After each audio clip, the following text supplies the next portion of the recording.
नमस्कार माझ्या प्रिय भक्तांनो, आपण आज महालक्ष्मी मातेच्या अशा एका चमत्कारी मंत्राचा जप करणार आहोत। तुमचे नशीब सुद्धा तुमच्या पाठीशी नाही। तुम्ही सर्व प्रकारचे प्रयत्न करून तुम्हाला हवे ते साध्य करू शकत नाही। लक्ष्मी मातेवर विश्वास ठेवा, तुमची पैसा संबंधीची समस्या काही वेळातच नाहीशी होईल। या मंत्राची खासियत अशी आहे की तुम्ही हा मंत्र ऐकल्याने तुम्हाला अपार धन संपत्ती मिळू लागेल। तुम्हाला फक्त ते पूर्ण लक्ष देऊन ऐकावे लागेल, तरच तुम्हाला त्याचा पूर्ण लाभ मिळेल। या मंत्राच्या प्रभावाने माता लक्ष्मी तुमच्यावर प्रसन्न होतील। तुमच्या सर्व मनोकामना लवकरच पूर्ण होतील, कारण या मंत्रामध्ये खूप शक्ती आहे।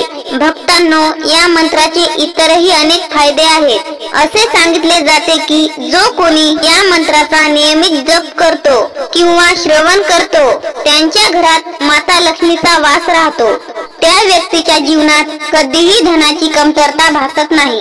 7 दिवस तुम्ही या मंत्राचे सतत श्रवण करा, जेणेकरून तुम्हाला तुमच्या जीवनातील सर्व संकटांवर मात करता येईल आणि समस्यांपासून त्वरित मुक्ती मिळेल आणि माता लक्ष्मीचा आशीर्वाद तुमच्यावर अखंड राहील आणि तुमच्या संपूर्ण कुटुंबावरती राहील। माझ्या प्रेमळ भक्तांनो, जर तुम्ही माता लक्ष्मीचे खरे भक्त असाल तर हा मंत्र तुम्ही शेवटपर्यंत नक्की ऐकसाल।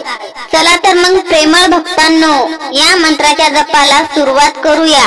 त्या अगोदर तुम्ही या व्हिडिओला लाईक करून कमेंट मध्ये जय महालक्ष्मी असे टाईप करा।